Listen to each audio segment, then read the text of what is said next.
मागील महिन्यात 28 जुलै रोजी रात्री 10 वाजता खारघर या ठिकाणी असलेल्या BM ज्वेलर्स यामध्ये एंट्री करून 11.5 लाखाच्या आसपासचा मुद्देमाल आरोपींनी बंदुकीचा दाग दाखवून लुटून नेला होता. त्याबद्दल आपण 29 तारखेला पहाटे 3 वाजता खारघर या ठिकाणी गुन्हा दाखल आहे, रॉबरी विथ फायर आर्म्स. त्यामध्ये local police station, DB staff, आमचे युनिट 3 सेंट्रल युनिट सगळं सायमल्टेनियस तपास करत होते. मग फुटेजची पाहणी करत असता इंट्रोगेशन जे आपण केलं त्यामध्ये थोडंसं काही क्लूज भेटले आपल्याला. त्याने काही पावसाचे जॅकेट घातले होते, हेल्मेट होतं, वाहनाचा वापर केला होता.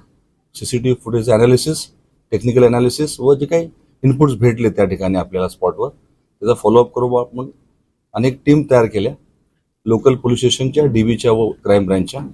आणि आपण राजस्थान, MP, गुजरात आणि महाराष्ट्रामध्ये काही ठिकाणी मागील 15-20 दिवस काम करत होतो. त्यानंतर काही स्पेसिफिक जेव्हा इनपुट्स भेटले त्याच्या आधारे आपण 4 आरोपी राजस्थान या ठिकाणातून ताब्यात घेतलेले आहेत आणि त्यांच्याकडून आपण आज तो मुद्देमाल होता मुंबई या ठिकाणाहून पूर्ण मुद्देमाल व वापरलेलं वाहन आणि ते फायर आर्म्स पण जप्त केलेले आहेत. गुन्ह्यामध्ये आम्हाला एक फायर आर्म आहे असं वाटत होतं, परंतु आम्हाला जेव्हा जप्त केला आम्ही मुद्देमाल आज, तर त्यामध्ये आम्हाला 2 फायर आर्म्स सापडलेले आहेत. मग आज आपण 2 फायर आर्म्स, 2 मॅगझिन आणि 3 काडतुसं आणि संपूर्ण मुद्देमाल हस्तगत केलेला आहे. 4 आरोपींना आपण अटक केलेला आहे आणि बाकी आता इंट्रोगेशन पुढील तपास चालू आहे, ज्यामध्ये डेकोरेटिव्ह सेक्शन लागणार का, कारण असं आम्हाला पूर्वी वाटत होतं की याच्यामध्ये कोणी स्थानिक सहभागी असायला हवा. अजून पूर्ण तपास झालेला नाही आहे, परंतु यातले 2 आरोपी जे आहेत यापूर्वी या ठिकाणी खारघरला या ठिकाणी येऊन ते पाहणी टेहळणी करून गेले होते आणि त्यांनीच हे प्लॅन केलेलं आहे.